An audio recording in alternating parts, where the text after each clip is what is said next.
Show business की line ऐसी है कि जिसमें रातें जागती हैं। कहाँ कौन सा निगार खाना वाकया था, निशान बताना पड़ेगा। बाहर आकर ऐसा लगता था कि गुप अंधेरा है, लेकिन निगार खान के अंदर जू जू रात ढलती थी वो जगमगाती दुनिया और चेहरे भी चमकते हुए दमकते नजर आते। मगर मैं यहाँ आकर देख रहा हूँ कि आपके हीरो आपके हीरोइन से भी ज्यादा खूबसूरत है। चाइना में जो फिल्म इंसान और आदमी लगी तो मोहम्मद अली ज़ेबा और उसकी जो धूम मच गई, सर है कोई एक्टर नहीं मरता, एक्टर मरते दम पे ये जरासीम बंदे को लेकर मरता है। उन पर तो सागर सदीकी का उसके अलावा तो उसके बाद जितनों ने लिया अपना नाम उस पर लिखा है।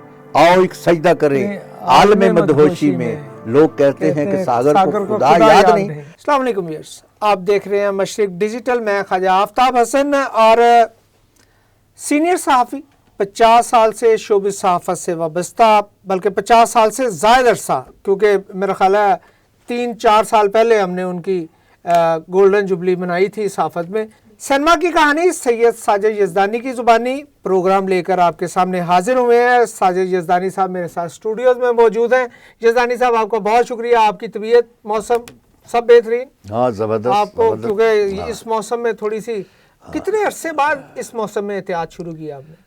ये बस जितने साल आपने बताया उतने सालों के बाद एहतियात शुरू की। अगर एहतियात बर वक्त कर ली जाती तो जो पिछले दिनों एक परेशानी से दो चार होना पड़ा उससे मैं बच सकता था। लेकिन वो जाहिर है वो ये शो बिजनेस की लाइन ऐसी है कि जिसमें रातें जागती हैं। जहाँ काम ऐसा हुआ कि सारा ही रातें हमने जो जिंदगी के दिन पूरे के दिन कम किए, रातें ज्यादा बसर की।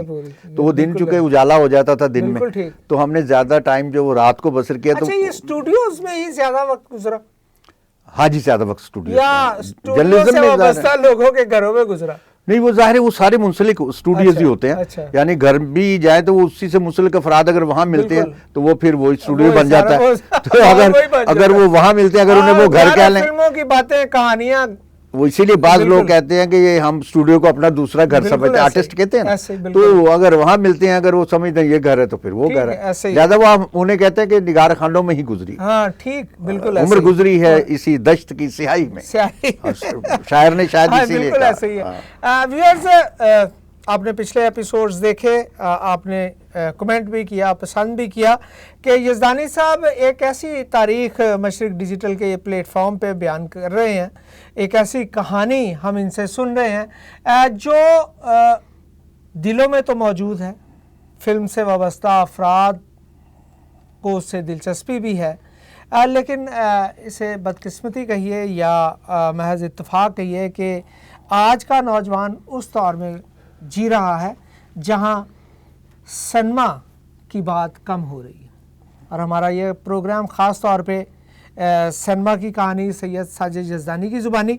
यज़दानी साहब, पिछले एपिसोड में हमने सिनेमा के अरूज की बात की। आपने क़याम पाकिस्तान के बाद बनने वाले जो सिनेमाज थे, ख़ास तौर पे सूरन लता साहिबा का जो आपने उसका जिक्र किया, और बड़े बड़े सिनेमाज का जिक्र किया। और ज़ाहिर है आपने वो निगार खानों की रौनक आप ना सिर्फ आपने देखी बल्कि उसका हिस्सा भी रहे। तो हमारे व्यूअर्स को कुछ उस दौर की कुछ बातें तो शेयर करें। बड़ी अच्छी बात की आपने, और ये प्रोग्राम मैं सबसे पहले तो आपका शुक्रिया अदा करता हूँ कि आपने बड़ा बर वक्त शुरू किया, क्योंकि इस वक्त जो फिल्मी सनत दम तोड़ रही है और उसके जो सिनेमा के निशानात हैं वो भी मिटते जा रहे हैं, इसके साथ स्टूडियोज़ भी ख़त्म होते जा रहे हैं। तो ऐसे वक्त में ये प्रोग्राम शुरू करना तारीख को महफूज करने वाली बात है, क्योंकि इसके बाद तो सिर्फ लोग पूछेंगे और हम बता नहीं सकेंगे कहाँ कौन सा या कहाँ कौन सा निगार खाना वाकया था। निशान बताना पड़ेगा, लेकिन निशान भी नजर नहीं आएंगे, क्योंकि तो बिल्कुल जब कॉलोनियां बन जाएंगी, स्टूडियोज की जगह, तो फिर मुश्किल हो जाएगा बताना समझाना बिल्कुल ऐसे ही किस तरह का था निगार खाना। देखे ना, जिन लोगों ने वेनस सिनेमा, अल मुमताज सिनेमा और लिरिक सिनेमा में फिल्में देखी हैं, वो तो उस इमारत को समझते हैं कि ये कहाँ बनी है। अब जिन लोगों ने नहीं देखा उस सबको क्या पता कि मुल्तान रोड पर कितने सिनेमा थे। यहाँ तक राजगढ़ में भी सिनेमा था, फिरदौस सिनेमा। जी बिल्कुल, वो भी अब नहीं रहा, नहीं कोई भी नहीं रहा। सिनेमा तो खैर लाहौर में तकरीबन खत्म हो चुके हैं। निशान को एक आध का बाकी हो तो निशानी के तौर पर कह सकते हैं, लेकिन सिनेमा वो दम तोड़ रहे हैं। तो इसकी तारीख को महफूज करना, ये आपका, मैं समझता हूँ ये एजाज़ आपको जाता है कि आप इस तारीख को ना सिर्फ महफूज कर रहे हैं, डॉक्यूमेंट्री बना रहे हैं और बल्कि आने वाली नस्ल के लिए रहनुमाई हासिल करेगी। ये प्रोग्राम लोग ढूंढेंगे। बिल्कुल ऐसे ही है, इसलिए कि मैंने खुद, चूँकि मुझे सिनेमा से, फिल्म से बहुत ज़्यादा दिलचस्पी है, और मैंने स्टूडियोज़ के बारे में एक फनकारियाँ के नाम से एक किताब भी है मेरी। जी जी वहाँ तो हम जिक्र कर रहे थे अरूज के दिनों की, जी अरूज रातों की। जी अमूमन रात गई बात गई वाला मामला मुझे नहीं लगता ऐसा हुआ। नहीं नहीं, वो रातें जो थी वो जागती थी, उसे कहते थे हम रातें जहाँ, बल्कि कई कालम लिखे जाते थे कि जहाँ रातें जागती हैं, वहाँ रात जो रात ढलती थी वहाँ उतनी ही ज़्यादा लाइटिंग हो जाती थी। वो दिन का उजाला जो बाहर आकर ऐसा लगता था कि गुप अंधेरा है, लेकिन निगार खंड के अंदर जो रात ढलती थी वो जगमगाती दुनिया और चेहरे भी चमकते हुए दमकते नजर आते। कुछ उनकी अपनी लाइट, इंसान की एक अदाकारों की अपनी एक स्टार, इसीलिए ने स्टार कहा जाता है कि रात को निकलते चमकते हैं, तो उनकी रोशनी से स्टूडियो में उजाला हुआ करता था। वो खवातीन और हजरात हो, यानी सिर्फ मैं खवातीन की बात नहीं करूंगा, क्योंकि खवातीन तो होती ही खूबसूरत है। मैं कहता हूँ उनके बारे में ये जो तबसरा करता ना बात, खातून यार वो खूबसूरत नहीं, मैं कहता हूँ खातून होती ही खूबसूरत, क्योंकि सिर्फ नाजुक है। अल्लाह ने ये खूबसूरत ही बनाई, आपकी देखने वाली आंख चाहिए कि कौन खूबसूरत है कौन नहीं, ये आप नहीं कर सकते। और फिर आप तो पर्दा स्क्रीन से वाबस्ता रहे हैं, तो वहां पे तो खूबसूरती का म्यार ही बिल्कुल बेहद बुलंद था, बिल्कुल बेहद बुलंद था, क्योंकि वही लोग आते थे जो सुपीरियर, जो एक्स्ट्राऑर्डिनरी खूबसूरत होते थे, वही बंदे। और वही मैं आपको एक वाकया सुनाता हूँ कि चीन का एक वफ्द जो है ना, ये 70 के दौर में, भट्टो साहब के दौर में, तो यहाँ दावत दी गई, तो वो वफद आया, डेलीगेशन आया, तो उन्होंने स्टूडियो देखने की ख्वाहिश का इजहार किया। उसको लेकर उस जमाने में स्टूडियो 100-200 फिल्में बनती थी और आर्टिस्ट 100 से ज्यादा आर्टिस्ट थे, तो एक से बढ़कर एक खूबसूरत आर्टिस्ट। अब वो जो फवारा एवेन्यू को आपने देखा होगा, वहाँ पर कुर्सियां लगाई गई, लोगों को बिठाया गया, सारा स्टूडियो आ गया।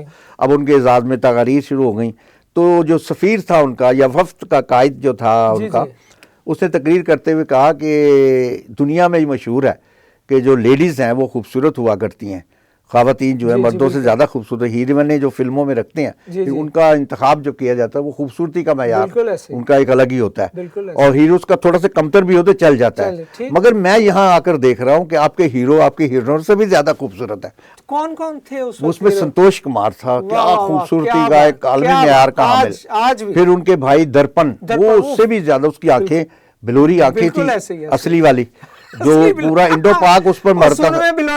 वो बम्बे से आए थे और बम्बे में भी उन्होंने डंके बजाए। वो उस दौर के शाहिद थे, यानी अपने इब्तदाई दौर के शाहिद उनका मुकल्लद था, यानी बाद में अगर आप समझ लें, चूंकि उन्होंने वहां बम्बई में भी काम किया शुरू में, लेकिन पाकिस्तान चूंकि बन गया तो वो चंद अर्सा 3-4 साल बाद वो वहां से वापस आ गए। वापस आए तो यहाँ भी उन्होंने खूब, बिल्कुल ठीक, लेकिन शादी भी उनकी लव मैरिज हुई। नैयर सुल्ताना बड़ी हसीन खूबसूरत, लंबा काद उसका, और क्या बड़ी ग्रेस थी, ग्रेस उसकी, क्या खूबसूरत। और दोनों भाइयों की, सबिया खानम से उन्होंने शादी की, उनके भाई ने संतोष कुमार ने, तो वो भी अपने दौर की जो आज की जो हसीना हैं लड़कियां, उनसे आप ब्लैक एंड व्हाइट में भी देखे तो उनसे खूबसूरत है, आज की हसीनाओं से वो ज्यादा खूबसूरत थी।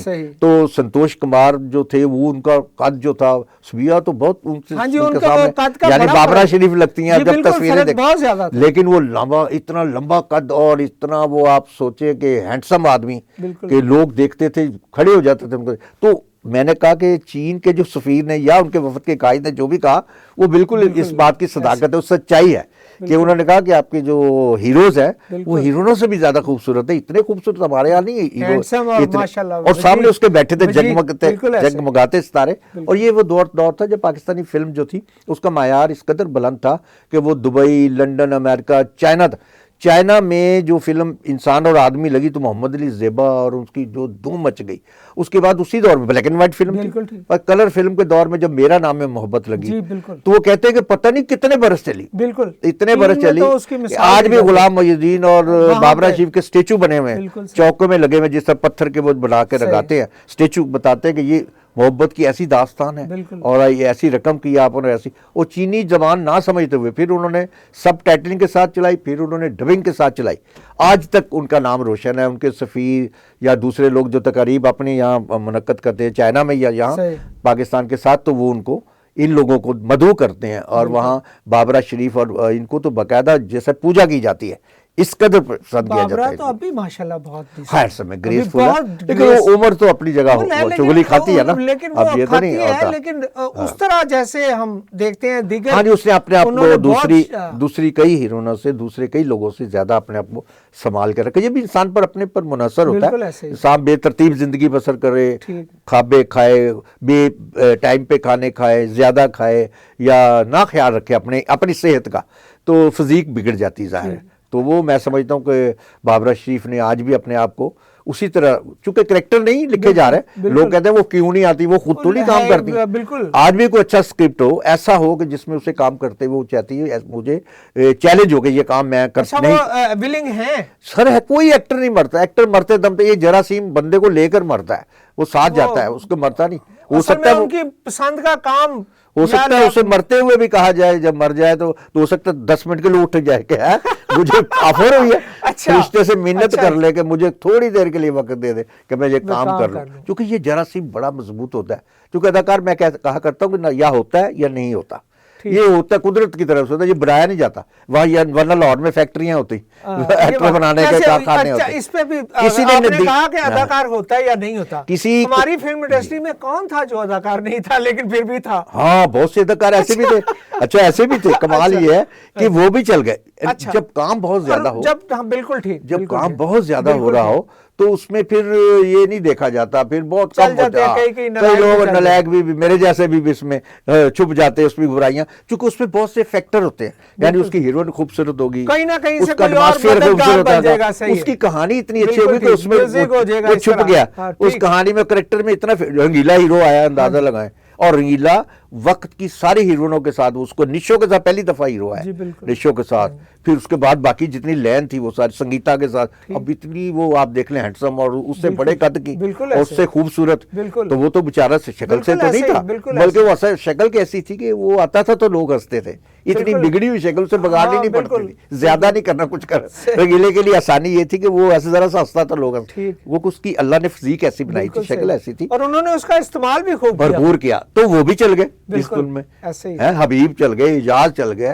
और इस तरह के बेशुमार लोग चल गए जिनमें इतनी वो नहीं थी, खूब मतलब ज्यादा ताकत। हबीब के बारे में तो कहा जाता है कि बड़े कमाल के, नहीं वो अच्छा, एवरेज एक्टर थे, अच्छा। एक्टर, लेकिन वो कमाल कहानी का तो खैर जब वो- उनको देवदास ही मिल जाए करने के लिए, तो वो उसमें तो बंदा फिर मोहर लग गई ना, आधी तो फिर 50% तो कर ही मोहर जाएगा लग ना गई, बंदा। बिल्कुल ऐसे ही। तो फिर ये होता है, अच्छा काम जो होता है वो करेक्टर भी बना देता बिल्कुल है ठीक। बंदे का। आपने अच्छी कहानी लिखी हो, अच्छा उसमें उसको पिक्चराइज किया हो, उसमें डायरेक्टर, राइटर, उसके जो पसे पर्दा लोग हैं वो उसी तरह निखार और संवार देते हैं। वैसे भी एक्टर जो है, जैसा अभी आपने जिक्र किया कि बड़े खूबसूरत होते हैं, बहुत से लोग खूबसूरत नहीं भी, तो वो भी इंडस्ट्री में चल गए, इसलिए कि उसकी लाइटिंग के साथ कैमरा मैन ने उनको इस कदर अच्छा एक्सपोज किया, बिल्कुल ठीक। वो आकर बल्कि उनके कदमों को छूते, सबसे पहले कैमरा मैन को, उनके हर यहाँ हीरोइन, भी- हर हीरो सबसे पहले उसके उनको घुटनों को पता हाथ था लगाते कि थे जो इन्होंने पेश कि करना जरूर है। देख लेना, हाथ जोड़ते थे। वो कहता नहीं आप अच्छा। जरा सी लाइट जो है, जैसे ये आपकी लाइटें जी, लगी हुई जी, हैं, जरा सा कर दें आप तो मैं डिसफिगर हो बिल्कुल जाऊंगा। ठीक। अभी आपका कैमरा बिल्कुल मैन, ठीक। अब मुझे डिसफिगर करना चाहिए, लाइट जरा सी ऊंचे कर दे, नाक अब लंबा आ बाद में- जाएगा, शेड आएगा नाक बिल्कुल का, ऐसे। आंखों के नीचे हल्के आ जाएंगे, और वो चाहे तो वो हल्के वो चीजें निकाल दे।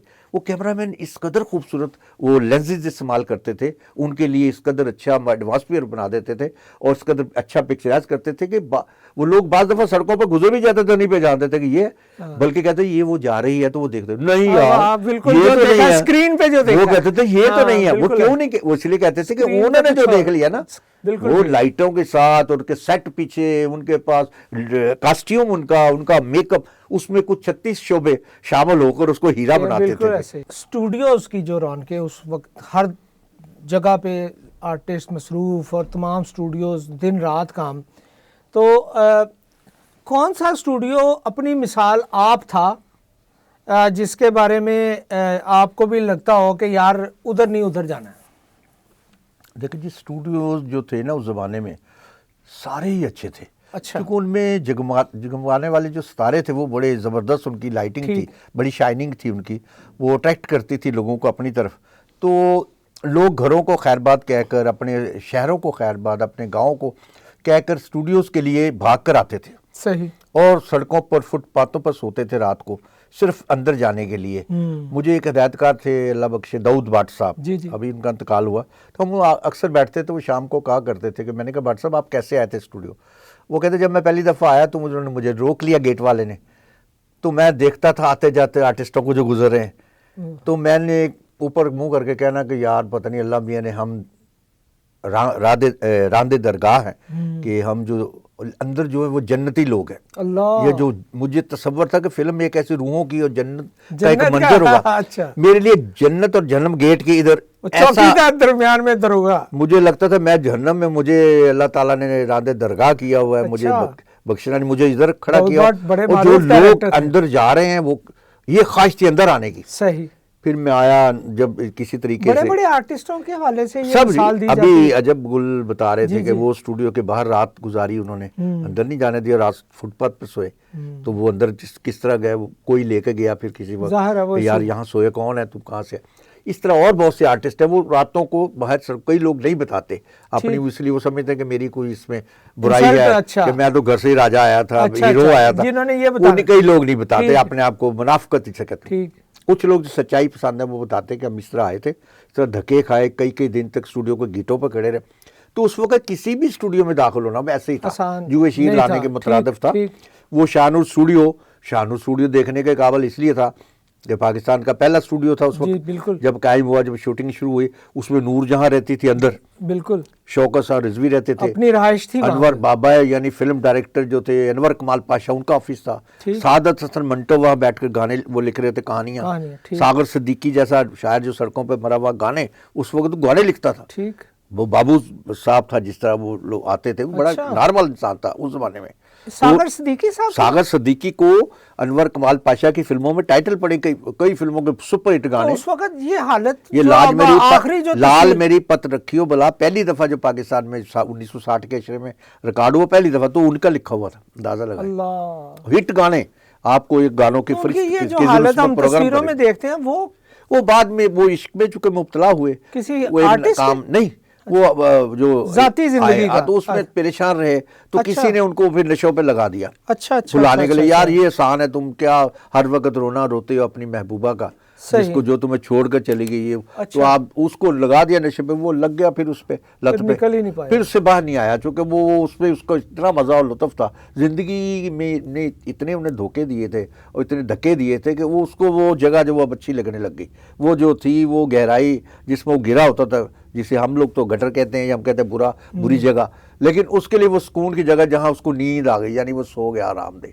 वो चाहे गटर हो, सड़क हो, कूड़ेदान हो। आपकी उनके अच्छे दौर की आप बातें कर रहे हैं, जब वो बिल्कुल एक नॉर्मल और कामयाब शायर के तौर पे जिंदगी गुजार रहे हैं। तो वहाँ शाहनूर स्टूडियो में वो आते थे। नहीं, मैंने देखा, सिर्फ अच्छा, देखा, मुलाकात, बराह रास्त मुलाकात, लेकिन आपने उनको वहाँ काम करते हुए, मैंने आते जाते उनको देखा कि भाई लोगों ने बताया कि ये सागर सिद्दीकी नगमा निगार है, मेरे लिए वो सारे बराबर ही थे। नगमा ने, मुझे कोई शऊर इतना नहीं था कि इस बात का कि मैं शायर अच्छा होता या वो, या किसी को क्या पता कि इसने बाद में सागर सिद्दीकी ये इतना बड़ा कौन है। मेरे लिए तो वो उस वक्त आम फिल्मी शायर, उस जमाने में तनवीर नकवी बड़ा शायर था, जो बड़ा शायर था उस वक्त, जो बिक रहा होता है, बिल्कुल जो सेलेबल होता है, उसी का नाम होता है उस वक्त, और जानते भी लोग उसी को जानते हैं, स्ट्रगलर को तो जाहिर है। तो उस वक्त तो मेरे लिए नहीं था। मैंने तो अब जब याद करता हूँ, यादाश्त पर जोर देते हैं, तो पता चलता है यार वो सागर था जो एक दफ़ा मेरे अब्बा के दफ्तर आया रॉयल पार्क में, तो उसी हालत बुरी सी, तो मुझे नहीं पता लगा, तो मेरे वाला साहब उठकर खड़े हो गए, अच्छा, गले लगा के मिले, यज़दानी जलंधरी साहब, तो मुझे एक बड़ी सी घिन सी आई। अच्छा। मुझे कि यार इन्होंने एक बंदा आया, गंदा सा आया, वो पैसे मांग रहा है। अच्छा। तो आपने वो पैसे, उन्होंने कहा दे, जल्दी करो जल्दी करो। अच्छा, अच्छा। मुझे कहा बैठ जा, चाय तो चाय मैंने नहीं पीनी, पी कर आया, पी कर आया, चवन्नी दे दो, चवन्नी दे दो। चवन्नी उस जमाने में बड़ी रकम थी, यानी 4 आने। ये यज़दानी जलंधरी साहब की बात बता रहे हैं आप। वाले साहब ने उनको पैसे दिए, जो भी दिए, मुझे नहीं पता उस जमाने का क्या था वो, उन्होंने वो पकड़ा और कहा सलाम दुआ की और दुआएं देता वो चले गए। तो मैंने डरते डरते पूछा, मैंने कहा कि वो आए थे मांगने, वो वैसे ही दे देते आप उसे, गले लगाने की क्या जरूरत थी, आपने उसको गला लगाया और बड़ा उसके घिन आ रही थी, वो अजीब से कपड़े थे, तो स्मेल आ रही, दुनियादार एक बच्चा है खुशबुओं के लिए, उस नगरी में गया। तो मैंने कहा कि आपने उनको दिया, वो चला गया, वो पता है कौन है वो सागर सिद्दीकी है, नाम तो ऐसे सुना हुआ, तो कानों को भला लगा। मैं कहा सागर सिद्दीकी ने कि उसका तो ये यार ये बड़ी लंबी बेटा कहानी, वक्त आएगा तो तुम्हें पता चल जाएगा सारा। तो फिर हम उन्हें देखते रहे, अखबार मार्केट के पास गिरा पड़ा, कभी कहीं गिरा। उस जमाने भी बड़े बड़े लोग उनसे वहां जाकर, जहां वो गिरा होता था, वहां जाकर उनसे कहानियां या अपने गाने लिखवाते अच्छा। और पैसे देकर 10-20 अपने नाम पर वो चला लेते हैं। जब तक उसे होश था उसके नाम पर आते रहे गाने वाने। ठीक। उस वक्त से टाइटल उनके खत्म हो गए, यानी शबाब पिक्चर में उनके गाने आते रहे बहुत अरसा अच्छा। तक, लेकिन कई जगह पर उन्होंने नाम नहीं दिया। ये जो आपने उनके लाज मेरी पत रखी हो, लाज झूले उस पे उसका नाम है, उसमें- उन पर तो हाँ। सागर सदीकी का उसके लिखा। अलावा तो उसके उनका- बाद जितनों ने लिया अपना नाम उस पर लिखा है। उनसे 2-3 पर- दफा रिकॉर्ड हुआ तो किसी ने ख्वाजा पे लिखा होगा, किसी ने कुछ लिखा होगा, लेकिन मुझे पता है, यकीन है, ठीक। इन्हें वासक है, बल्कि जब मैं बिल्कुल कहता हूं, ठीक। आप चेक कर ले उनकी बुकलेट रिकॉर्ड प्लेयर, उन पे उनका नाम नहीं होगा, क्योंकि वो बेचारा एक फकीर आदमी, दरवेश सही। आदमी, जमीन पे गिरा हुआ, उसे नाम की तलब ही नहीं है, उसको तो अपने पैसे लेकिन चाहिए। उनकी उसके शायरी का सिलसिला जारी रहा। उसमें वो गिरा हुआ बेहोशी में भी इतनी, उसे कह दिया ना किसी ने ठीक। गुजरते हुए, उसने कहा चल यार नमाज पढ़ के किसी को, उसने कहा वो सागर साहब ने भी नाल ले लिया, बछाड़ी यार सागर सदीक नशे च पिया होया, इनू की पता रब रसूल दा, वो कह के गुजरे तो सागर को करशेर उतरा, आओ एक सजदा करे आलम मदहोशी में, लोग कहते हैं कि सागर को खुदा याद नहीं।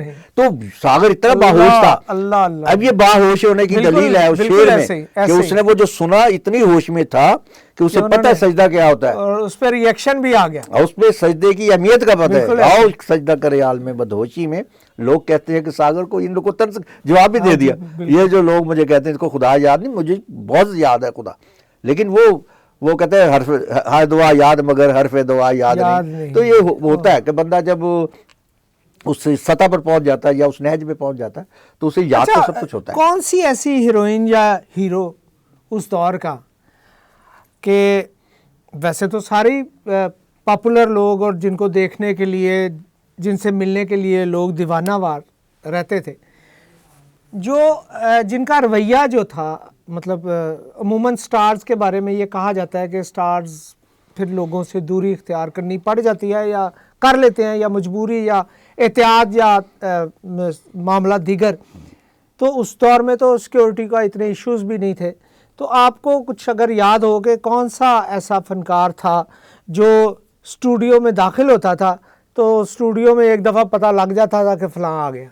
सारे ऐसे थे, मैं कहता हूँ उस दौर में सभी लोग जो थे ना, जैसा कि मैंने पहले अर्ज़ किया कि वो बहुत ही जाज़ब नज़र थे, बड़े खूबसूरत थे। नहीं, वो अपने स्टाइल कह लें या अपने रोब दबदबे की बात कर रहे हैं। दबदबा और उनमें थी सारी, लेकिन अच्छा। उनमें जो थी ना, मोहम्मद अली का बड़ा रोब दबदबा। अच्छा। अली भाई जब आते थे स्टूडियो में तो उनका एक अपना एक चूंकि कद काठ और बड़ा फनी कद भी बड़ा था और वैसे भी देखने में भी, और जवान, एक जवानी भी थी, एक बड़े पता चलता था कोई हीरो आया, जैसे संतोष कुमार थे, मोहम्मद अली तक आ जाए, ये कैसे जाज़ब नजर, फिर उस पे करेक्टर रोलों में आ जाए। उस जमाने में तो हीरो थे अलाउद्दीन बिल्कुल का बड़ा रूप दबदबा, तालिश साहब आगा तालिश का तो मैं कहता हूँ कि सब कॉन्टिनेंटल में ऐसा बारूब मैंने नहीं देखा इंसान, इसीलिए उन्हें वो किरदार दिए जाते थे जो बहुत बड़े अंग्रेज अफसरों के, ब्यूरोक्रेट्स के, सख्तगीर और इस तरह के, चेहरों से लगता था कि ये बहुत सख्तगीर आदमी है, उसके डील डोल से भी। तो लोग थे, मजर शाह साहब थे, बड़े बड़े अच्छे लोग मैंने देखे कि वहाँ बड़े बारूब लोग थे। उनमें वहीद मुराद आ जाए, ये नदीम आ जाए, ये भी इनकी बड़ी ग्रेस, इनकी ग्रेस थी बहुत। ठीक। इनको लोग यानी उस नजर से नहीं देखते, डर के, या वो नहीं देखते थे कि अच्छा, ये ताकतवर लोगों में घुल मिल जाते थे इनमें से, या कम लोग घुल मिलते थे, कम लोग दूरी रखते थे, कम लोग मिलते थे। अच्छा। इनमें जो अच्छे लोग, अवामी किस्म के लोग होते थे, जी जी, वो कम लोग थे। जो अवाम में से जो जमीन से उठकर आए उनमें से कम लोग थे। रोब दाबताली भाई के पास करीब भी कोई पटकता नहीं था। अच्छा। और वहीद मुराद तो खैर किसी को खातर में नहीं लाते थे। बेग साहब भी बड़े, कोई किसी से बातचीत करना तो खैर बड़ी मायूब समझा जाता था कि करीब भी जाना, जो सिर्फ अपने एक यूनिट के अफराद के। आप सेट पे फिल्मों की शूटिंग पे भी मौजूद रहे, तो ज़ाहिर है स्टूडियोज़ आबाद थे, हर फ्लोर पे शूटिंग चल रही होती थी। तो शूटिंग के दौरान कौन सा आपको लगा कि यार ये बंदा बड़ा फ्लड किस्म का है आर्टिस्ट?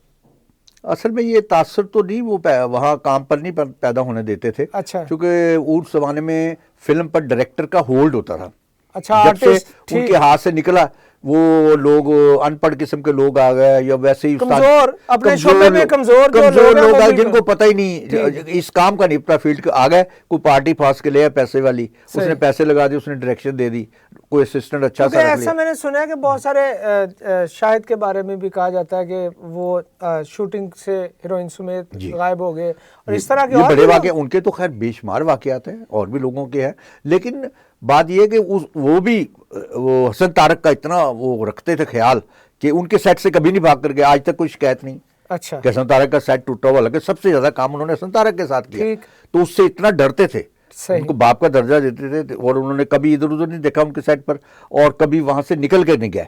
हाँ अलबत्ता जो और डायरेक्टर थे उनको वो चकमा दे दिया, सुलेमान साहब, आफाकी साहब थे हमारे, और भी लोग थे, परवेज मलिक साहब, उनको वो चकमा दे जाते थे कि भाई निकल गए, अभी आया या कल आऊंगा, तो कल आए नहीं, वो निकले वहां से, तो वहां लिया और अपनी महबूबा को तो मरी चले गए वहां से। अब उन्हें सुबह सेट लगा हुआ है, वो कहते हैं कंटिन्यूटी का अभी करके गया, सुबह आएगा, वहां नहीं आया, शूटिंग खत्म हो गई, कई फिल्में बंद हो गई इस चक्कर में, मुसलसल कई हफ्ते गायब रहे, आए तो वो कंटिन्यूटी बदल गई, उनका वो कटिंग करवा के आ गए या किसी और गेटअप में आ गए, तो वो फिर मसला बनता था उनके लिए।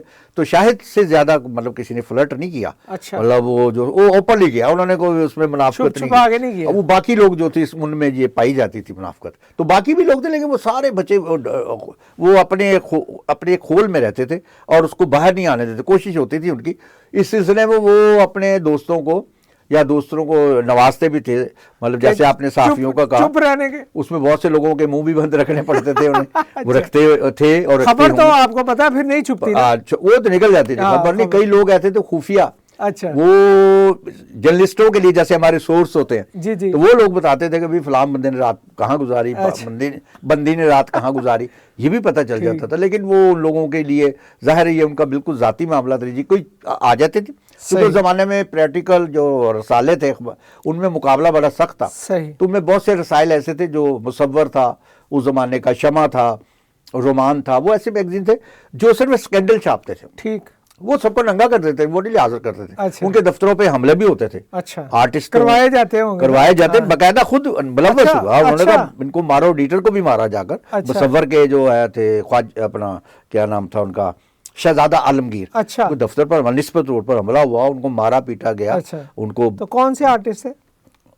बहुत सी आर्टिस्ट अभी है हमारी, अभी सब जो किया वैसे, अच्छा, अदाकारा संगीता का मैं जिक्र कर रहा हूं, तो उनकी तरफ से हमला हुआ, फिर उनकी इन्हीं की तरफ से शमा के दफ्तर में देखिए कैसे जमील कुरैशी साहब, संगीता साहबा ने खुद उसमें रही और ये फिल्म के सेट पे अभी 2 दिन पिछले हफ्ते उन्होंने प्रेस कॉन्फ्रेंस की मेरे उनके सेट पे भी ये हुआ, उनके वो खुद भी हमला आवारी और साफियों के साथ उनकी बनती भी थी जो उनके हल्का अहबाब में थे, और जो लोग मुखालफत में लिखते थे उनको वो छोड़ती नहीं थी। अच्छा। वो अब भी उसी तरह एग्रेसिव हैं, वो किसी को माफ नहीं करती, वो जवाब देती है, जवाब बल्कि जवाब दर जवाब देती है, तो उनकी तरफ से ये हमले होते थे, जवाबी कार्रवाइयाँ भी होती थी, बहुत से दफातर पर होते थे, लेकिन बाद वो इदारे इसका इख्तिताम तो सुलह सफाई और उस पर होता है। वो ये भी हुआ कि पलक धनक रसाले में उस जमाने में आर्टिस्टों के परचे उड़ा दिए जाते, इतना लिखा साहब के, वो तो लोगों को नींद नहीं आती थी, पर्चा आता था जब, तो लेकिन उनके साथ भी पहले ये रवैया रहा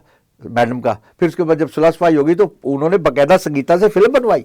अच्छा। लाल आंधी प्रोड्यूसर थे सरवर सुकेरा उसके, तो फिर ऐसे भी ताल्लुकात जब बन जाती आर्टिस्टों के साथ, फिर कई साफियों ने फिर बाद में फिर कई फिल्मों आखिर इख्तिताम तो उसका सुलह पे, जब सुलह होगा तो उससे यही जाहिर होता है कि वो भी उसकी कुर्बत हासिल करना चाहते हैं लोग जो होते थे उस जमाने के दोस्त हमारे अहबाब जो है, हर बंदे की ख्वाहिश होती है स्टूडियो में जो आने वाला, उसकी ये पहली ख्वाहिश तो यही होती थी कि जो आर्टिस्ट होते हैं, जो हीरोइन होती है या हीरो, उससे दोस्तियां हो, उनके साथ कुर्बत हो, उनके साथ बैठना उठना हो, लोग देखें कि हम भी लाइमलाइट में हैं, हम इतने बड़े स्टार, क्योंकि उस जमाना ऐसा था कि स्टार जो था, फिल्म स्टार, उसकी बड़ी वैल्यू थी, बहुत वैल्यू थी, यानी उस जमाने के जो सदर वजीर आजम, यानी उनको मुलव्वस किया जाता है।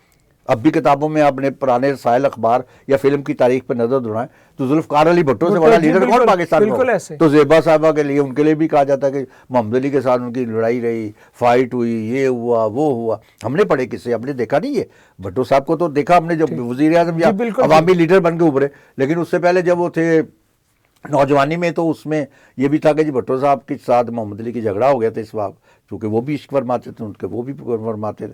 तो इस तरह बड़े बड़े लोगों के हुए, याया खां की कहानियां हाँ जी, नूरजहां वो के तो आज साथ, भी तराना जुबान के से- साथ, और कई आर्टिस्टों के साथ जो उनकी तवज्जो से जाती थी वहाँ। तो ये उनके कोशिश होती थी, हालांकि उन्हें क्या जरूरत है, सही। वो तो जिसको चाहे हाजिर कर सकता है, सदर वजीर आजम साहब। जिसको चाहे पेशी, और फिर वो आमर भी, वो डिक्टेटर भी, हाँ, उसके उनके लिए तो लिए बड़ी तो आसानी होती है, ताकत उठा लो भाई। बेइख्तियार। तो ये है कि वो सब कुर्बत हासिल करना चाहते हैं, उसमें बेचारे जर्नलिस्ट मेरे जैसे बेचारे अगर कुर्बत के लिए थोड़ा सा हाथ पैर मार लेते थे तो उसमें उन्हें माफी दी जानी चाहिए। जी व्यूअर्स, सनमा की कहानी सैयद साजिद यज़दानी की जुबानी का दिलचस्प सिलसिला चल रहा है। आज की इस नशिस्त को यहीं ख़त्म करेंगे और अगले एपिसोड में यहीं से ये सिलसिला दोबारा शुरू करेंगे। अपना बहुत ख्याल रखिएगा, मुझे इजाज़त दीजिए, अल्लाह निगहबान।